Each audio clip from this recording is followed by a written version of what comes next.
Hey, folks, it's been a while since we've had Lead Like You Mean It people, and I just returned from Rwanda. It was a fabulous trip, just fabulous. I went there as a part of Essential Peace Ministries International. I'm a board member, and we were there for Vacation Bible School, and I was able to also speak twice to women, about 80 women, and it was just fabulous. It was fabulous to see with my eyes. This is what I tell everyone. It was fabulous to see Rwanda, Africa, um, through my eyes, through my ears, and not through the media. I saw a progressive country. Yes, they're a third world country, but I saw a progressive country. I saw folks who just love their country. The cleanliness of Rwanda was just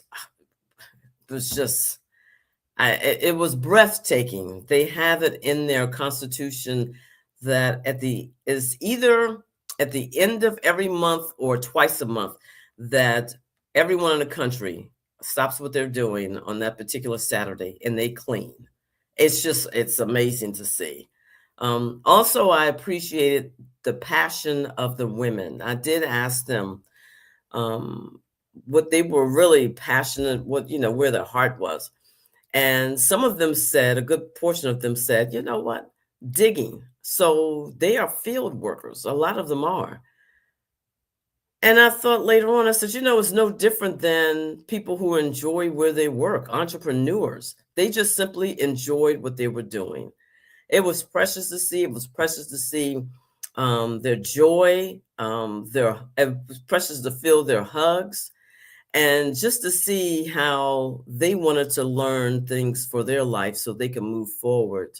They walked miles. Some of them walked miles on these flat sandals just to come and spend time with us and to hear. So, Rwanda, I hope to return soon. You'll always have a place in my heart.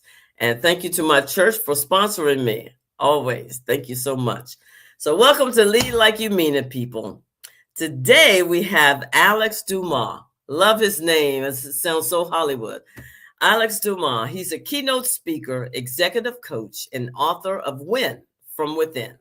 He helps association leaders confidently communicate their mission so members stay engaged, become stronger advocates, and invite others to join. As Vice President of Marketing for the National Speakers Association Carolinas chapter, Alex combines leadership, communication, and marketing expertise to help organizations create lasting impact through authentic connection. Alex, welcome to Lead Like You Mean It, people. Please, no pictures. Hey, stop. I'm doing a podcast right now. Oh, it's me. I'm Hollywood. Hey, Carla. That's a good one. I love it. No pictures.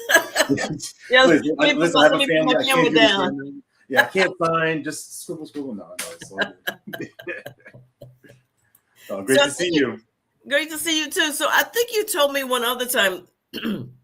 Is your family Haitian?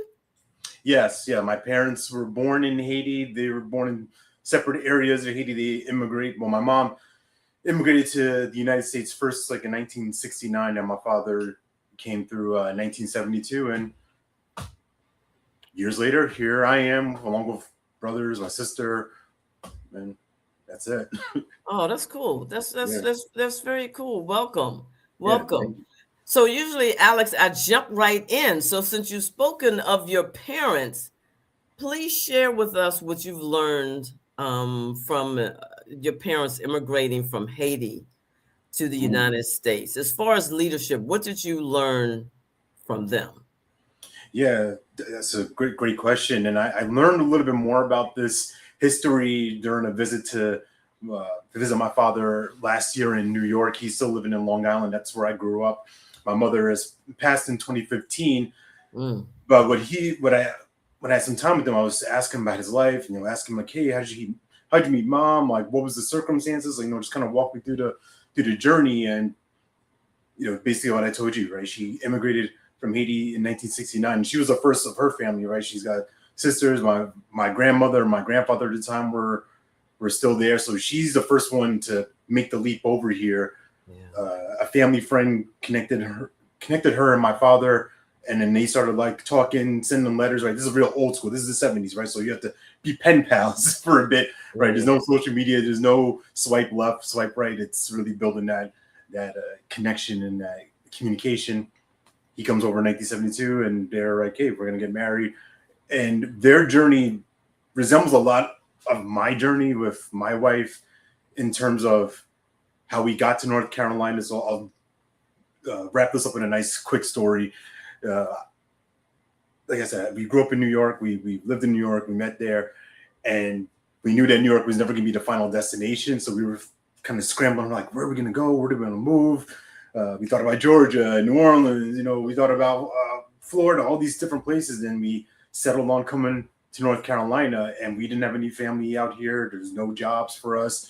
We just knew we needed to make the leap because where we were was getting dangerous, gang violence, murders, assaults, all that.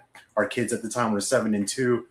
So we decided, let's take a leap on ourselves. Let's bet on ourselves. And I think that really resembles my parents' journey of coming to a brand new country, let alone a new town or a new state, right? You go into an entirely new culture, new place. You have really no idea what you're stepping into, but they found a way, and same with me and my wife. So I think that's what I've learned from like being flexible, being adaptable, and also being very courageous and ignoring people may say like, what are you doing? It's safe here. It's nice here. Don't you want to be here? Like, no, I have an idea, a vision for my life, and I'm going where I need to go. No, that's beautiful. That is fantastic. It does what you're sharing, you and your wife, you have mirrored your parents. And to be able to come to a new country, that is courageous. Yeah. That is because I can go to countries on vacation, but I'm gonna pop in and pop out. But be able to stand up and get married and build a family and establish, a home. Where things are different, the culture is different. So that is courageous. Yeah. They put 4 kids through college. I mean, wow. They've embodied what that American dream, what it is. Yeah. Yeah. I remember. Have you ever seen the play Hamilton? Yes. Yeah. My daughter that's her favorite play. And through her watching it over and over, eventually you're like, hey, what's this on the TV with some, it's kind of right. And then all of a sudden I'm singing the songs and we're dancing to it. So yeah, it's a great play. So it reminded me of one of my favorite lines when they said immigrants and they give a high five. They said, we get the job done. Cool beans. All right, Alex, I'm going to ask you my first question. Pardon me, I have a cold. Leadership isn't just about having a vision. It's about communicating that vision in a way that inspires people to believe in it, engage with it, and take action. Today, we're talking about how leaders can communicate with greater confidence, strengthen relationships, and build organizations that people generally want to be a part of. What does that mean to you as far as the last part, organizations that people genuinely want to be a part of? Yeah, I mean, I'll kind of ping pong this you for a second. Have you ever worked at a job that you're like, why am I here? Oh, yes. Like, what am I doing? Or you're waiting till Friday or bi-weekly, whatever you get paid, and you're thinking, all right, this is enough to keep me here. But there's still that looking outside the window, that 3 p.m. daydreaming, like I want to be somewhere else. I want to be doing something else in my life. I want to make a bigger difference. And that was me for a number of years. My background is in the nonprofit space. I worked with special needs individuals, developmentally disabled and delayed persons for almost a decade, transitioned to disaster recovery, customer service, some sales and marketing. And those were great experiences, but there were plenty of times I'm just like, what am I doing here?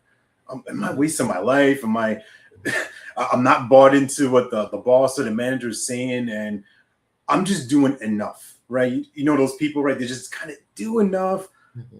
You give them a performance review. It's like, yeah, you're average, right? You're a C student, B plus maybe. But I'm not trying to stand out. I'm not trying to go above and beyond and bring my best to it. So when you're looking at that kind of that kind of organization, you got to start identifying like how many people like that do I have around me? Do I have people who are really bought in, who are committed to my vision as a leader, and as a leader, am I doing a good enough job of not only finding out what's important for them, right? Because that's really where it starts. Like, what's important for you? What's having them buy in first, and then getting that permission to be like, listen, this is what we're doing. This is why you're important to this team, right? You got to sit people down a little bit and paint the picture for them. Like, hey, this is because you do this role. This is how this affects all these other pieces, right? So you're not just a brick in the wall. You actually contribute in a valuable way. Yeah, I know. Pardon me, I just had a coughing spell. Sorry. But excuse me, I know exactly. Pardon me, I know exactly what you're talking about. Now my voice sounds weird. I know exactly what you're talking about. Because I've sat there, and when you said at the beginning, 3 o'clock, I don't have my watch on, but it's like I've sat there and I thought, why am I here? This was like a waste of my time. And then you think about those performance evaluations too. You know what? Well, Carla, why should we really give you an award? You just did what you were supposed to do, you know, and that doesn't help the organization, doesn't help me. And you sit there and you wonder, it's got to be something else. I'm when you mentioned that at the beginning, I thought, okay, yeah, that's me. That's exactly me. That's exactly me. Okay, so you help leaders communicate what you call their crusade. What does that mean, and why is it so important for today's leaders? I mean, you look at any great movement, anything that's been built in the world that's lasted, that's impactful. It's because of a crusade, and I think that separates from like an agenda or a mission, because for me, it's a more emotional thing. It's something that I'm willing to lay my life down for. You think about, not to not to get too political or religious in here, but just think about Christianity, right? People believe in this story. People who are witnesses and those who have been discipled, willing to lay down their life for something. Mm-hmm. Right. And I'm not asking a manager or a frontline worker, mid-level C-suite, anybody like that to die for the cause. But I wonder what it would look like if you would take that kind of energy to it. If this is something that you believe in so strongly that you feel that also will do good in the world, that will benefit. I think that's a key piece of that, right? Because we've seen crusades where people are like, we're just going to take over, we're going to dominate, we're going to wipe out, exterminate. And that's one type of leadership, you want to call it that, but what I'm calling people for is really looking at that mission-driven person, that person who wants to make an impact, who wants to make a difference and a lasting legacy. And when you have a crusade, I think in my life, when I've built up communities or events, it's really an encompassing thing. It's something that you have to embody. And I think when people buy into that, they can see themselves in that story. They can see themselves in that vision, in that picture. Mm-hmm. And then they're going to be willing to say, you know what, I'm on the way. You need to come with me because we're headed somewhere, right? I think that's the biggest key for a leader, right? Like, how do you rally people? How do you enroll them into that vision? And I think that crusade has to be bigger for the purpose than the problems that it's going to cause to make it happen, right? Well, a couple of years ago when I was creating an event, we had a really short time window to do it. We had some different obstacles, money, challenges, this and that. But at the end of the day, myself and these other organizers be like, this is what we're doing. This is why we have to keep reminding ourselves over and over, because those thoughts, those moments of, why am I doing this? Why am I here? I should just quit. Does this really matter? Well, if you're anchored into a strong crusade, a strong mission, then it's not foolproof, but it's less likely that you're going to see people leave or disappear or not give their all. Okay, so I'm glad you mentioned about the event, but expound a little bit more from your personal perspective on the crusade. Give me a description on the actual crusade that you've developed to bring people in. Well, one thing we got to look at, I mean, I break it down like into a fun acronym because that's what I do, like win, right, worth, intention, that word, crusade, looking at really just being clear, clarifying like that first piece of it, like what are we really here to do? Because I've been in spaces, I've been in positions where, all right, we're going to do this. We're going to work on this marketing campaign. We're going to work on this product launch. For what? Yeah. Like, does anybody want it? Do we have any data that somebody actually needs this? Is there real research here?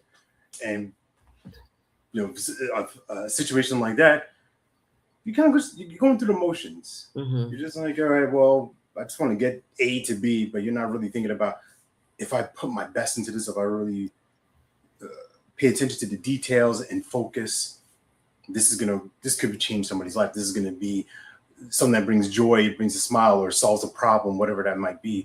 So I'm gonna go through the whole thing of the crusade, but really looking at like how do we develop more leaders? How do we create evangelists, right?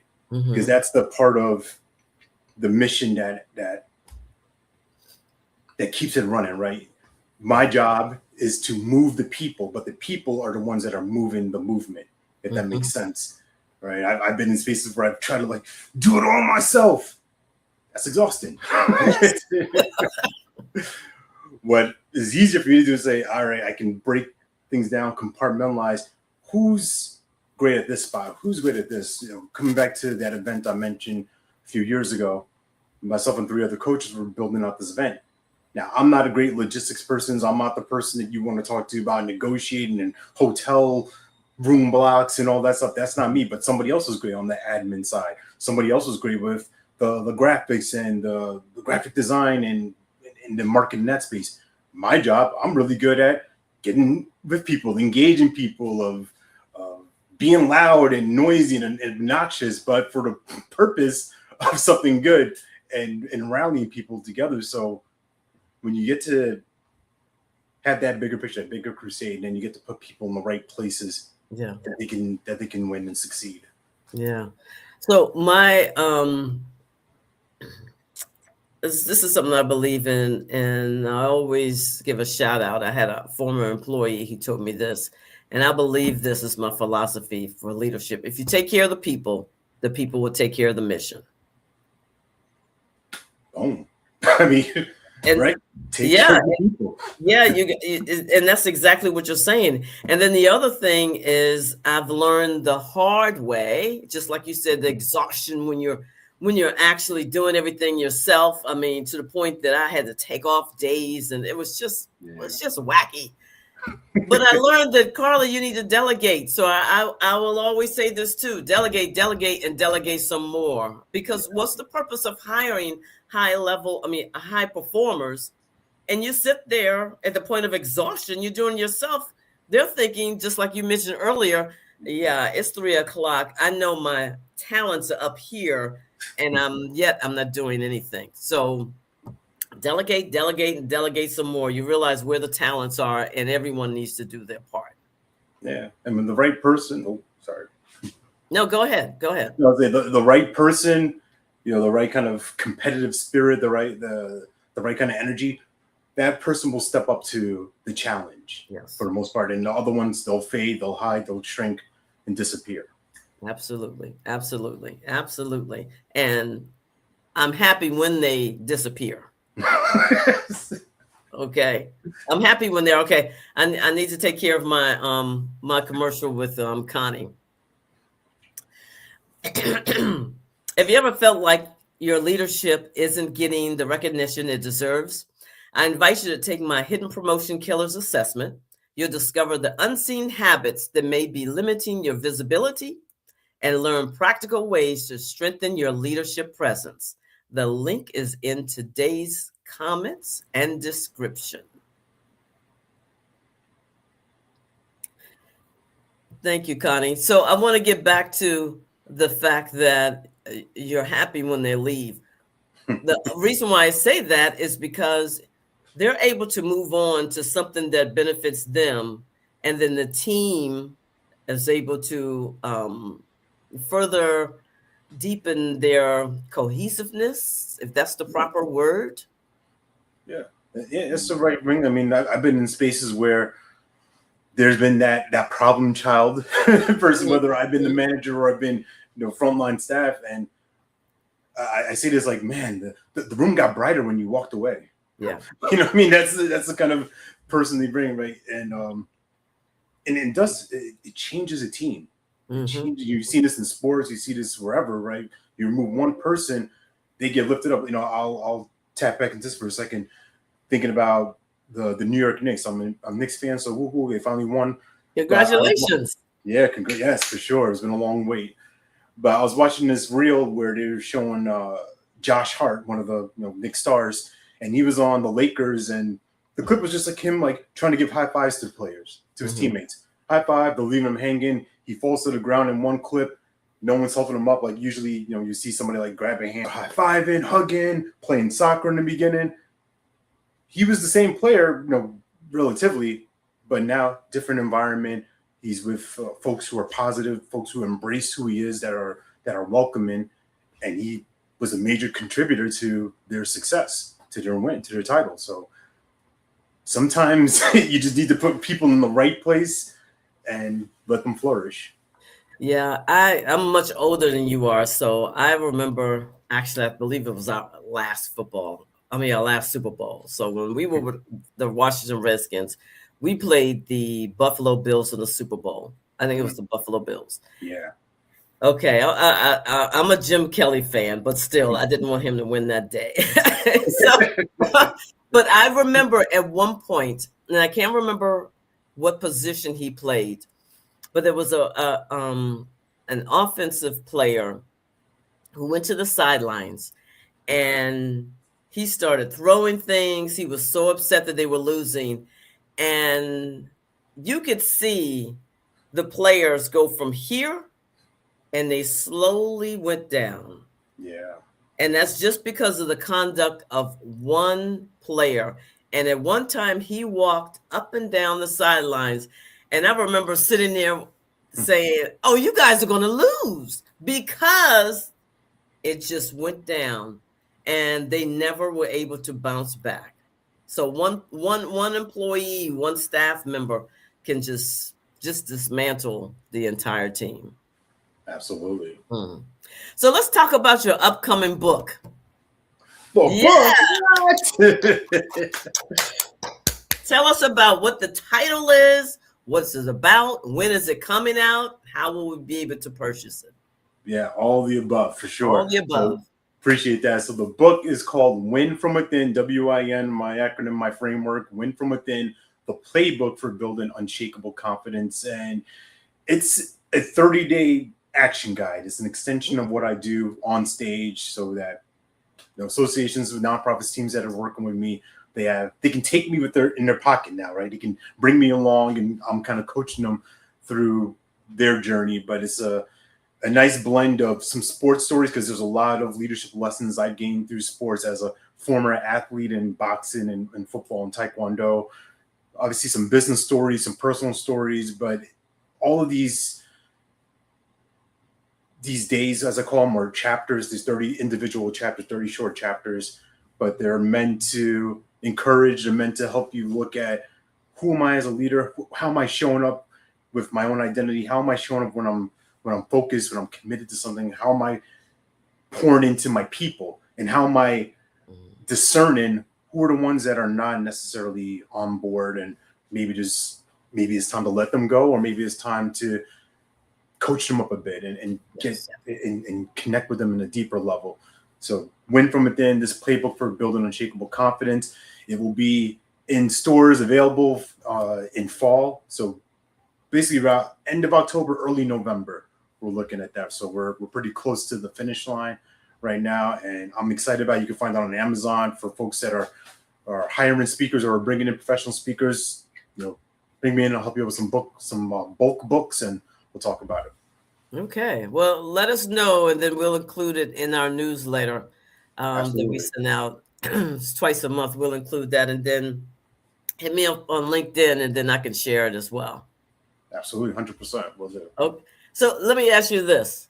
Okay, because I wrote a very small book.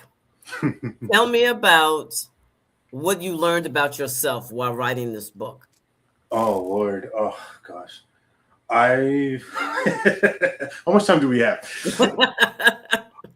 I learned, this is gonna sound really crazy for some writers right now, but like I hate writing. Mhm. I mean, I think I hate it right now because I'm in the mix of it. I'm in the middle of it, like, every day writing. But it also reminds me, like, it's no different from speaking. It's no different from any other skill. How do I set myself up for success?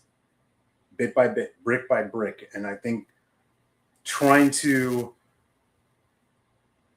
really embody these principles, especially during the writing space of it, because, like I mentioned, these are 30 individual chapters. So there's not like one continuous story. There's not, well, Alex was here. There's not a memoir, so to speak. There are, like I mentioned, different personal stories of my life, different pieces that I took out and also connected it to the message. But it's been a challenge because not only am I researching different sports things, stuff that I've, games or moments that I watched as a kid or as a younger man, and then now rewatching, like, did I remember it the right way, or did this happen the way that I remember it? And kind of getting that detail. But yeah, just I think what I've learned a lot about myself is that I have a lot to say. Obviously, you can hear that, but when I focus, when I really can sit down and lock things in, I can make a lot happen. And I'm very proud of what's been produced from it, and working with the team behind the scenes to make it, to put in your hands in a couple of months is going to be really exciting. Fantastic. And it's part of your legacy as well with your kids. Yeah. I mean, I'm named after the author, my full name, Alexandre Dumas, right? So it was a matter of time that I write my own book. It's in my blood. It's something I've kind of been meant to do. I've always loved writing. I've always loved poetry. I love writing raps when I was a kid, writing songs, and it won't stop. So this is part of my legacy is something for my kids to be like, hey, my dad did something, right? He wasn't just one of these weirdos on the internet like, dude, change your life. Like, no, like he changed his life and he's trying to help others do the same too. Okay, did I pick up something you said that I heard rap? You wrote rap as a kid? Yeah. Okay, Mr. Dumas, what do you have for us? What can you share in regards to leadership or anything? with rap music? With rap. One of my favorite styles of rap that I love to watch is what they call battle rap. Mm-hmm. And for anyone who doesn't know, it on paper it's basically two grown men or women yelling angry poetry at each other. that's what it is. But when I watch these performers, what I catch is that there's so much in the stage presence, their connection to the audience, because there are a couple of lines. Sometimes people say some things like they'll say a bar and nobody gets it, and that's painful when there's crickets, when it's like wah, wah, wah. It's happened to me on the stage as a speaker. You're like, all right, nobody's raising their hand. Ouch, this is cold. I want to get away. Where's the Snickers? I need to get on the first flight out of here.